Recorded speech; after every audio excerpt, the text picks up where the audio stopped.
오늘은 열고 듣고 따르라 라는 제목으로 말씀의 은혜를 나누도록 하겠습니다. 오늘은 어버이 주일입니다. 어버이 주일은 참 의미가 있는 날입니다.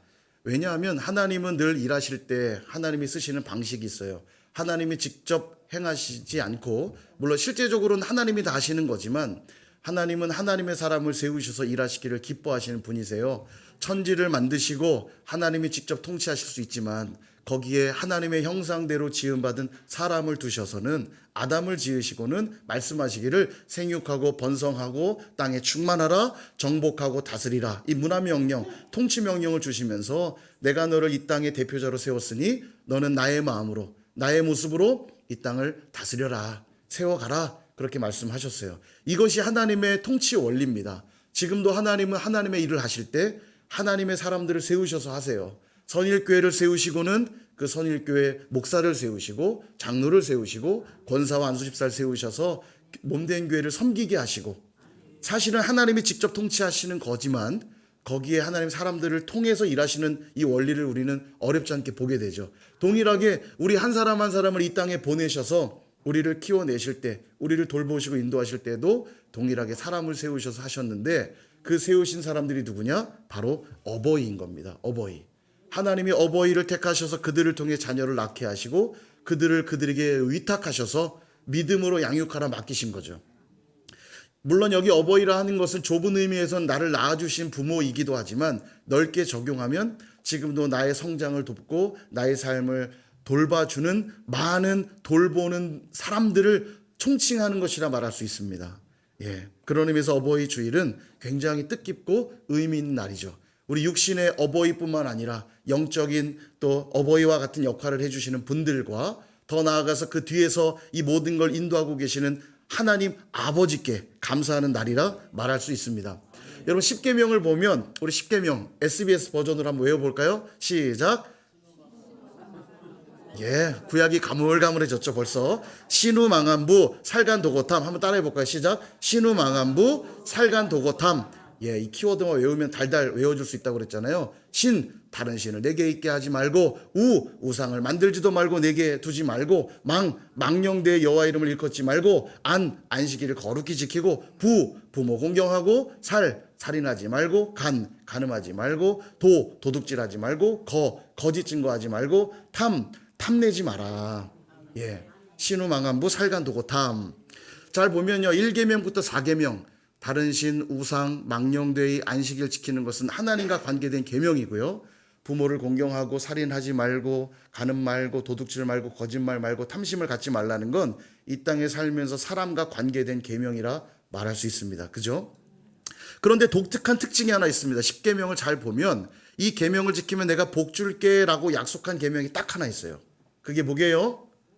오늘 어버이 주일이니까 당연히 부모를 공경하라. 부모를 공경하라. 볼까요? 신명기 5장 16절. 나는 내 하나님 여호와께서 명령한 대로 내 부모를 공경하라. 그리하면 내 하나님 여호와가 내게 준 땅에서 내 생명이 길고 복을 누리리라. 아멘. 하나님을 섬기는 것에도 특별한 축복의 약속들을 담지 않았지만 부모를 공경하는 이 계명에만 유독 축복을 약속하고 있습니다. 오늘 본문 2절에도 이렇게 말하죠. 내 아버지와 어머니를 공경하라. 이것은 약속이 있는 첫 계명이니. 약속이 있는 첫 번째 계명이 뭐라고요? 내 부모를 공경하라는 명령이라는 거예요. 그러면 첫 번째 약속이란 얘기는 그 뒤에 약속이 있느냐? 잘 보면 10계명 안에서는 그 다음에 축복을 언급하고 있는 계명이 없어요. 그러니까 10계명 중에 유독 한 계명에만 축복을 약속하고 있거든요. 우리가 언제 조건을 걸죠? 중요할 때 너 이거 하지 마라, 너 이거 해라 하다가도 이거 정말 중요하면 너 이거 하면 내가 용돈 2배로 줄게, 용돈 2배로 줄게 할 땐 이게 중요하다는 얘기잖아요. 꼭 행하게 해야 될 때. 맞죠? 아마 여기 계신 어르신들 자녀들은 다 말을 잘 들어서 안 그러신 것 같은데 제 자녀들은 말을 안 들어가고 안 되면 조건을 걸어요. 네가 이거 하면 게임 시간 5분 더 줄게. 게임은 좋은 게 아닌데 아무튼 조건을 걸 때는 중요하다는 얘기입니다. 부모 공경이 왜 중요한가? 보세요. 1부터 4계명까지 하나님과 관계된 계명을 지키려면 우리 하나님은 눈에 보이지 않는 하나님이죠. 근데 우리가 먼저 만나는 분은 하나님을 먼저 만나지 않고 눈에 보이는 육신의 부모를 먼저 만납니다. 그죠? 이 땅에 태어나서 육신의 부모를 먼저 만나고 눈에 보이는 그 부모를 공경할 때 이후에 비로소 눈에 보이지 않는 하나님을 공경하는 법을 배우게 되거든요. 그래서 부모 공경을 먼저 명령하고 있는 겁니다. 또한 6계명부터 10계명, 살인 말고 간음 말고 도둑질 말고 거짓말 말고 탐심을 갖지 말라는 거 역시 이웃을 사랑할 때만 지킬 수 있는 계명이거든요. 그런데 가장 먼저 만나는 이웃이 누구냐? 가장 가까운 이웃이 누구냐? 우리 부모예요. 태어나자마자 만나는 피가 섞인 가장 첫 번째 만나는 이웃이 부모잖아요. 그 부모를 사랑하고 공경할 때 나와 어쩌면 피 한 방울 섞이지 않은 이웃을 향해서도 사랑할 수 있는 법을 부모로부터 배우는 거죠. 그래서 부모 공경이 중요한 거예요. 하나님이 그걸 아셨기 때문에 하나님을 사랑하기 위해서도 이웃을 사랑하기 위해서도 부모를 먼저 공경할 수 있다면 하나님도 섬길 수 있고 이웃도 섬길 수 있는 것을 아셨기 때문에 여기에 특별히 약속을 담아두고 있다라는 겁니다. 예, 그러니까 해야 돼요. 정말 해야 돼요. 꼭 해야 돼요. 예, 제가 고민하지 않게 똑같은 답을 드려도 고민하시는 분들이 있어요. 다 똑같은 답인데, 그죠? 그러므로 오늘 어버이 주일을 한 날 보내면서 내가 부모 공경의 계명을 잘 이행하고 있는가 다시 한번 돌아볼 수 있기를 바라고요. 혹시 부모님을 먼저 우리 주님께 떠나보낸 분들이 있다면 이미 교회에도 우리 많은 어르신들이 또 계시잖아요. 그들 역시 우리가 사는 동안 섬겨야 될 어버이와 같은 분들 아닙니까? 그들을 또 돌아보시면 좋겠고, 나는 이도저도 교회에서도 난 제일 어른인데요, 이런 분이 계시다면 우리 하나님이 아버지시잖아요. 그런 의미에서 다시 한번 우리의 삶을 돌아보는 시간 될 수 있기를 축원드립니다. 오늘 성경은 부모를 어떻게 공경하라고 말씀하시냐면 1절 같이 한번 읽어보도록 하겠습니다. 시작. 자녀들아 주 안에서 너희 부모에게 순종하라. 이것이 옳으니라. 아멘. 부모에게 순종하래요. 순종하는 그 행위가 옳은 것이다 이렇게 말해요. 그러니까 마땅히 해야 되겠죠. 여러분, 성경에서 가장 중요한 신앙의 행위를 하나 뽑으라고 한다면 성경을 이렇게 짜서 한 방울로 만들어서 한 단어만 딱 뽑아내면 우리에게 가장 중요한 행위는, 물론 사랑이기도 합니다만 제가 말하고 싶은 건 순종입니다. 순종. 결국 순종도 사랑해야 할 수 있는 행위거든요. 그러니까 우리가 행할 수 있는 가장 중요한 행위는 순종입니다. 사무엘상 15장 22절엔 이렇게도 말씀하시죠. 사무엘이 이르되 여호와께서 번제와 다른 제사를 그의 목소리를 청종하는 것을 좋아하심 같이 좋아하시겠나이까. 순종이 제사보다 낫고 듣는 것이 순양의 기름보다 나으니. 이 말씀인즉 하나님께 나아가는 그 중요한 제사도 순종이 빠져있다면 무용지물이다. 나는 그를 만나지 않을 것이고 그의 제사와 그의 예배를 받지 않을 것이다. 뭐가 빠지면요? 순종이 빠지면요. 이게 너무 중요한 겁니다. 오늘 요즘 우리가 묵상하는 호세아도 그 말씀이에요. 그들은 여전히 하나님의 이름을 불렀고 제사도 드렸지만 그러나 그들에겐 언약을 무시하고 하나님의 율법을 무시했기 때문에 하나님이 속상하시다는 거예요. 내가 심판할 수밖에 없다는 겁니다. 선지자를 계속 보내요. 그래서 귀를 기울이라, 들으라 아무리 외쳐도 무시해요. 듣지를 않아요. 결국 그들에게 심판이 임하게 될 거라고 말씀하고 있어요. 순종이 그렇게 중요한 겁니다. 오늘 1절에서 순종하는 것이 옳으니라 그렇게 말씀했는데 어떤 이들은 이렇게 물어볼지도 모르겠어요. 우리 부모님은 너무 무식해요. 우리 부모님은 너무너무 형편없어요. 우리 부모님은 너무너무 많이 못 배우신 분이에요. 우리 부모님은 너무 다혈질이라 맨날 성질 부려요. 우리 부모님은 안 믿는 분이거든요. 그런데도 순종해야 되나요? 물어볼 수 있겠죠. 그래서 오늘 본문에 잘 보면 그냥 부모에게 순종하라고 말하지 않고 앞에 단서를 하나 달았습니다. 뭐라고 했을까요? 주 안에서라고 되어 있어요. 주 안에서.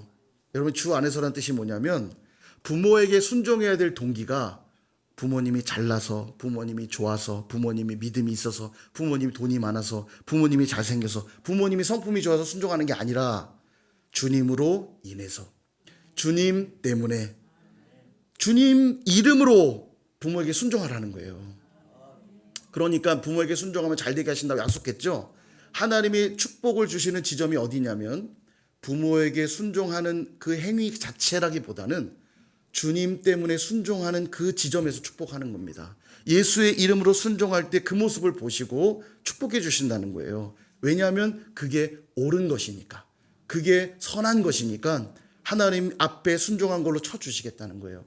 그러니까 불신 부모여도 내가 예수의 이름으로 잘 공경하고 섬기면 하나님 복 주신다 안 주신다? 당해주시는 거죠. 당연히. 복을 주실 뿐만 아니라 그 부모도 믿음의 부모로 하나님 바꾸시는 분이세요. 그가 섬기는 모습 보고 도대체 저 아이의 저런 겸손하고 사랑스러운 모습은 어디에서 오는 것인가? 예수님 때문에 했다는데요. 뭐 예수님 때문에. 나도 그 예수 좀 믿자. 예, 그렇게 될 수 있길 축복합니다. 그런 의미에서 오늘 어떻게 순종해야 되는지를 오늘 본문을 통해서 저는 세 가지로 좀 나누고 싶은데요. 순종하라라고 하는 이 헬라어 단어는 휘파쿠오라는 단어입니다. 휘파쿠오라는 단어에는 세 가지 정도의 뜻이 있어요. 한번 살펴볼게요. 첫 번째는 열다라는 뜻이 있습니다. 맞이하다. 언제냐면 귀하시고 높으신 분들이 방문하면 우리가 어떻게 합니까? 막 맨발로 달려나가서 어이구 어서 오세요. 문을 활짝 열어드리고 들어오세요 하죠. 예, 손님이 많이 안 오시는 것 같은데 예, 그것도 귀한 손님이 올수록 예, 달려나가서 맞이하잖아요. 그 얘기입니다. 이 휘파쿠오가요. 그 영접하는 행동. 그럼 부모님에게 그렇게 하라. 달려나가서 부모님 올 때마다 문을 열어드려라. 그 얘기가 아니라 부모님께 열어드려야 될 문은 무슨 문일까요? 예, 마음의 문입니다. 마음의 문. 부모님께 마음을 닫지 말고 활짝 열라는 거예요.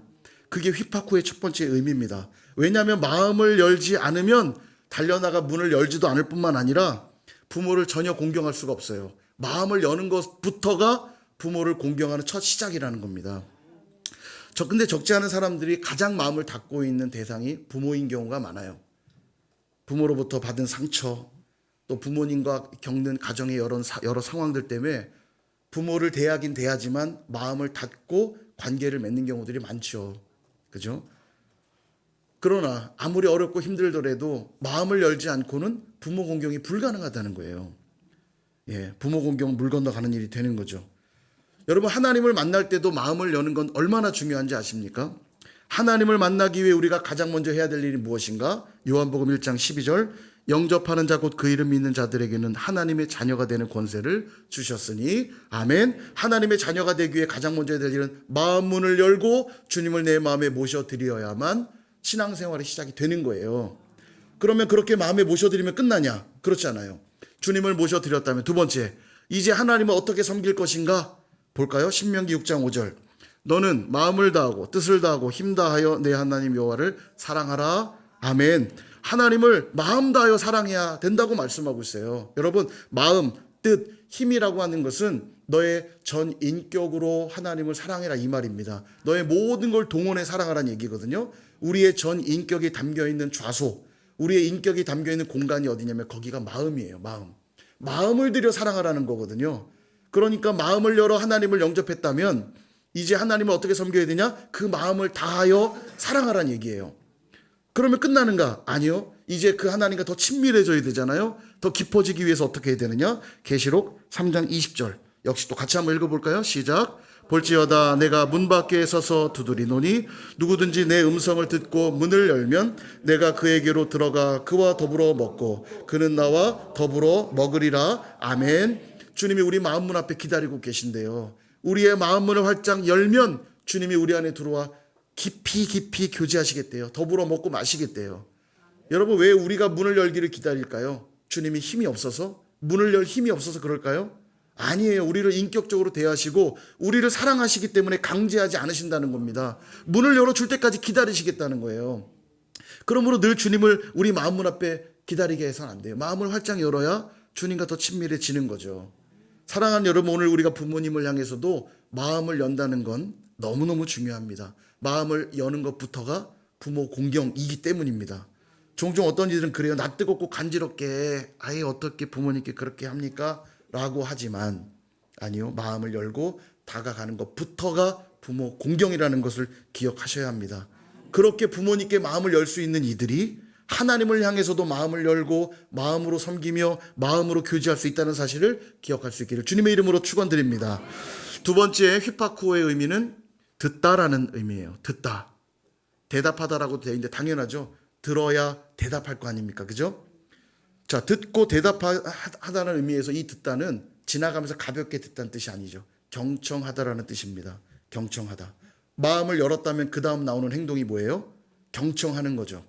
경청하기 위hen 두 가지를 꼭 해야 됩니다. 첫 번째는 상대방에게 집중해야 돼요.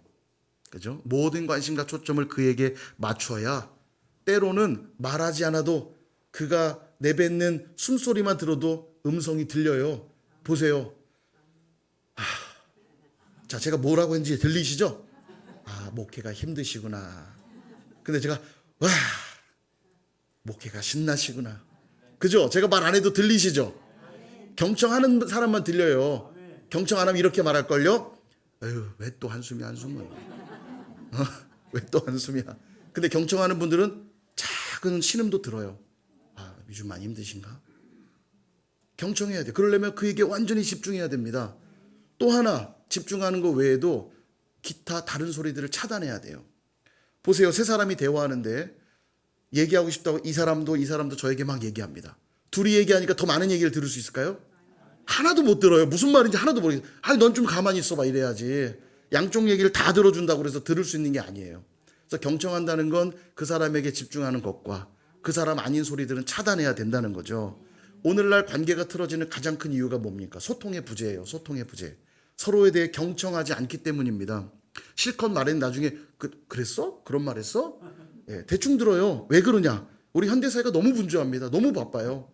한 번에 여러 가지 일들을 하고요. 운전하면서 스마트폰으로 내비 만져야죠. 막 돌아봐야죠. 대화하면서도 스마트폰으로 오는 카톡으로 대화하면서 그랬어? 그래서 그랬구나. 그죠? 다 그러고 계시잖아요. 이게 가장 큰 원인 중에 하나이기도 합니다. 여기서 눈을 못 떼요. 스마트폰으로 계속 뭘 하면서 상대방 얘기 들으니까 실컷 얘기했는데 내가 그때 말한 거 기억나? 그랬어? 이게 안 돼요. 동시에 할 수가 없습니다. 근데도 상당히 많은 사람들이 자기는 멀티플레이가 된다고 생각해요. 그러니까 이것도 하면서 대화할 수 있다고 생각하거든요. 근데 뇌과학자가 말하더라고요. 사람은 절대 멀티플레이를 할 수가 없대요. 사람의 뇌는 멀티플레이를 할 수 있게 만들어져 있지 않대요. 그런데 자기가 멀티플레이가 된다고 생각하는 사람은 왜 그러냐? 그는 동시에 두 가지를 하는 게 아니라 이거 했다를 빨리 할 뿐이래요. 그냥 요 일했다가 그러니까 카톡을 확인하는 순간만큼은 상대방 얘기를 안 듣고 있다는 얘기죠. 뇌가 들으면서 하는 건 불가능하다는 거예요. 카톡에 할 대답을 생각하느라 상대방 얘기 못 듣는 거죠. 그 사람이 착각할 뿐이래요. 자기는 동시에 할 수 있다. 그런 뇌는 없다. 이걸 빨리 하는 사람이 있을 수는 있지만 빨리 왔다 갔다 할지는 모르지만 동시에 하는 건 없다는 거예요. 그러므로 경청하려면 어떻게 해야 되냐? 다른 소리는 차단하고 상대방에게 집중해야지요. 그러니까 부모님 공경하려면 부모님께 집중해야죠. 부모님 이야기를 귀담아 들어야죠. 거기부터 공경이 시작된다는 거예요. 하나님 섬기는 일도 똑같습니다. 하나님을 바르게 섬기기 위해 필요한 게 뭐냐면 경청이에요. 오늘 하나님이 내게 뭘 말씀하고 싶으실까? 이 마음으로 기도하고 눈을 감으면 아까 말한 것처럼 들려요. 하나님의 음성이 들리기 시작하거든요. 그러려면 시끄러운 소리들을 차단해야 돼요. 신명기 26장 17절에 이렇게 말씀합니다. 네가 오늘 여호와를 내 하나님으로 인정하고 또 그 도를 행하고 그의 규례와 명령과 법도를 지키며 그의 소리를 들으라. 아멘. 하나님을 인정한다면 그의 소리를 들으라는 거예요. 하나님 말씀을 경청하는 것이 하나님을 섬기는 것이다 라는 거죠. 아까도 말씀드렸지만 북이스라엘과 남유다가 왜 심판을 받았습니까? 하나님의 이름을 안 불렀고 제사를 안 드렸기 때문에 망한 게 아니라요. 하나님의 소리를 듣지 않았기 때문입니다. 선지자들이 와서 아무리 외쳐도 내 말을 들으라, 귀를 기울이라, 하나님의 말씀이니라 아무리 선포해도 그 말씀을 버리고 외면했기 때문에 심판을 받은 거예요. 하나님을 신앙한다는 건 뭐냐? 하나님께 경청하는 것입니다. 그분께만 집중하는 것이고 하나님이 아닌 것들은 차단해 버리는 것. 그게 경청이에요. 그러므로 부모님 말씀에 경청함으로 부모를 공경할 때 이는 곧 하나님을 향한 경청으로도 이어지게 될 줄로 믿습니다. 마지막 세 번째 휘파쿠의 의미는 복종하다, 따르다 라는 뜻입니다. 어쩌면 당연한 것 같아요. 마음을 열었지요. 귀담아 들었다면 들은 내용을 행동에 옮겨야 되겠죠. 그래서 휘파쿠는 다 연결된 의미인 겁니다. 이게요. 그가 들었는가 안 들었는가를 어떻게 알 수 있죠? 그가 행동하는 걸 보면 알 수 있죠. 하나님을 믿는 신앙의 행위도 똑같습니다. 저 사람이 하나님을 믿고 있는가 안 믿고 있는가 얼마나 말을 잘하는가에 있지 않아요. 그의 행동을 보면 알 수 있는 거죠. 야고보서 2장 22절에 이렇게 말씀합니다. 네가 보거니와 믿음이 그의 행함과 함께 일하고 행함으로 믿음이 온전하게 되었느니라. 아멘. 그의 믿음을 보니까 믿는 것 같기도 하고 아닌 것 같고 반신반의하는데 뭘 볼 때 이 믿음이 완전해진다고요? 행동하는 걸 볼 때 그가 믿는 게 맞구나. 운전면허 시험을 봤어요. 이론 시험 봤어요. 신호등 빨간 불 땐 가지 말고 초록 불 땐 가고 막 체크하고 답 쓰고 막 했어요. 운전의 기본적인 지식을 다 갖고 있구만. 나가서 운전하세요 할 수 있어요 없어요? 못하죠. 그래서 실습 시험까지 보는 거 아닙니까? 실습을 통해 정말 신호 빨간 불 들어오니까 설 줄 아네. 초록 불 들어오니까 갈 줄 아네. 그걸 확인해야 면허증을 주는 거 아닙니까? 이론과 실습이 만나야 그게 진짜가 되는 것처럼 부모를 공경하는 것도 그렇다는 거예요. 마음을 열고 부모에게 경청했다면, 그래서 부모의 말씀을 들었다면 그 말씀을 이행할 때 이게 부모를 공경하는 행동이다 말씀하고 있는 겁니다. 자, 그런데 이게 중요한 게 있어요. 여기서 부모에게 공경하라고 했다고 모든 명령에 다 따라야 될까요? 만약 잘못된 요구를 한다면 어떻게 해야 됩니까? 거절할 줄도 알아야 되겠죠. 그렇죠? 자, 예를 들어 야, 엄마가 너무 배고픈데 빵 좀 훔쳐와라. 돈이 없으니 빵 좀 훔쳐와라. 예, 주 이름으로 내가 빵을 훔쳐오겠습니다. 그래 돼요 안 돼요? 누가 그러더라고요. 그럼 깜빵 간다고. 빵 먹으려다가 깜빵 간다고. 예, 이런 거는 순종이 아니라 맹종이라고 합니다. 맹종. 맹목적으로 따르는 것. 근데 지금 성경은 맹종하라고 말씀하고 있지 않아요. 순종하라고 말하고 있는 거거든요. 그래서 이 휘파쿠의 순종의 의미는 뭐냐면 만약 잘못된 요구를 했어요. 그럴 수 있잖아요. 부모는 하나님이 아니니까 잘못된 요구할 수 있어요. 예를 들어 주일날 교회 가지 마. 그러면 가야 돼요 말아야 돼요? 고민하시는데요. 가실 거예요 안 가실 거예요? 예. 우리가 신앙의 관점으로 말하면 부모가 가지 말라고 그래도 우리는 가서 예배해야 되지 않습니까? 그죠? 자, 그런데 이럴 때 어떻게 해야 되냔 말이에요. 이게 이 명령은 내가 따를 수 없는 명령인데, 예, 그럴 수 있죠. 잘못된 명령할 수 있잖아요. 그때도 휘파쿠에 복종하다는 의미는 부모님을 향한 태도가 무례하지 않고 정중함을 잃지 않는 것, 이걸 말하는 거예요. 잘못된 요구를 했어요. 빵 훔쳐와라. 그래서 아이고 저 무식쟁이 하여간 저 쓸데없는 명령하는 대로 저게 부모라고. 저게 무슨 부모야 저. 아주 그냥 그러지 말라는 거예요. 부모가 잘못된 요구를 해도 실수하는 모습들을 보여도 잘 설명하면 되죠. 어머니 그러면 깜빵 가요. 빵 먹으러다 깜빵 가요. 제가 빵 사다 드릴게요. 훔치지 않고 사다 드릴게요 하면 되잖아요. 그죠? 그 정중함을 잃지 말라는 거예요. 교회 가지 마라. 그러면 예, 신앙을 난 버리겠습니다. 그 말이 안 되잖아요. 부모를 공경해야 될 이유는 하나님 사랑하고 이웃 사랑하기 위해서인데 부모가 교회 가지 말라고 그러다가 예, 저도 그래서 참 거짓말 많이 했습니다. 제 아버지가 신앙생활 안 했다고 그랬잖아요. 예, 몰래 뭘 많이 했습니다. 몰래 어머니께만 말씀드리고 무슨 일 생기면 연락 주세요. 그리고 제가 수련회 간다 말해본 적이 없고, 예, 늘 지방으로 세미나 간다 그러고. 예. 이 거짓말에 대한 문제는 제가 나중에 다음에 정리를 해드릴게요. 예, 거짓은 어떤 그런 의미의 거짓이 아니라 성경에 말하는 또 관점들이 있거든요. 근데 그건 오늘 주제가 아니니까 그 설명은 드리지 않고, 중요한 건 부모를 향한 그 정중함과 그 태도에 흐트러짐이 없어야 된다는 얘기예요. 부모님이 하나님은 아니에요. 완벽한 존재가 아니니까요. 또 때로는 이런 경우도 있습니다. 이게 옳고 그름의 문제는 아닌데 이해되지가 않아요. 부모님 말씀이 다 이해되진 않는데 그래도 말씀한다면 따르는 것. 이것도 휘파쿠의 의미입니다. 복종하고 따른다는 건 그런 거예요. 예를 들면 오늘 비 올지도 모르니까 우산 가져가라. 근데 아무리 봐도 비 올 날씨가 아니에요. 그죠? 아유, 모르면 가만히 계셔. 하이간 그러지 말고 예 어머니 저 우산 가져갈게요. 꺼짓고 그 우산 갖고 오니 뭐 힘듭니까? 맞죠? 예, 이게 부모를 공경하는 태도라는 거예요. 그런데 부모한테 막 꾸중하면서 뭣도 모르면서 스마트폰만 열어도 오늘 쾌창하다고 나오는데 모르면 가만히나 계시라고 이러면서 그렇게 하지 말아라. 제가 어려서 어머니 4학년 때 우산 가져가라. 근데 날씨가 너무 좋아요. 우산이 뭐가 필요하냐 갔는데 그때 태풍이 와가지고요. 비바람이 몰아쳐갖고 쫄딱 비에 맞고 왔거든요. 그 이후로 전 지금까지도요. 우산 가져가라 그러면 예, 비가 안 와도 상관없어요. 이게 부모 순종하는 게 이런 거구나. 제가 초등학교 때 그런 생각했다니까요. 비를 쫄딱 맞고는 그렇게 하라는 거예요. 말씀을 정리하겠습니다. 하나님을 사랑하고 이웃을 사랑하기 위해서 우리가 지켜야 될 가장 중요한 계명이 있다면, 다 중요하지만 바로 5계명인 내 부모를 공경하라 라고 말씀을 드렸습니다. 얼마나 중요했으면 여기에 축복을 약속해 두고 계시겠어요. 부모를 공경하면 공경한 것만으로도 복을 받지만 그 일로 인해 하나님을 사랑할 수 있게 되고 이웃을 사랑할 수 있게 되니까 천대까지 복을 누릴 것이라고 십계명에 담아두신 약속이 내게 임하는 거죠. 그러므로 여러분 주 안에서 순종하시기를 바랍니다. 우리가 주님으로 인하여 부모님께 순종할 때 하나님 그 모습 보고 축복해 주실 거거든요. 그러므로 휘파쿠의 3가지 명령 오늘 기억하고 돌아가시면 좋겠어요. 마음을 여시고 귀담아 들으시고 겸손히 따르시면 이 모습은 하나님을 향해서도 이웃들을 향해서도 가장 아름다운 신앙의 모습이 될 것입니다.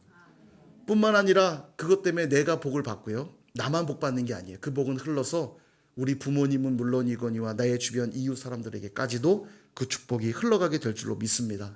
또 앞서 말씀드린 대로 어버이 되신 분들이라면 그러니까 너희들 나한테 잘해가 아니라 나를 하나님의 대리자로 세우셨다는 걸 잊지 마시고 믿음으로 신앙으로 자녀들을 양육하고 권면하고 사랑으로 품어주실 수 있기를 주님의 이름으로 축원드립니다.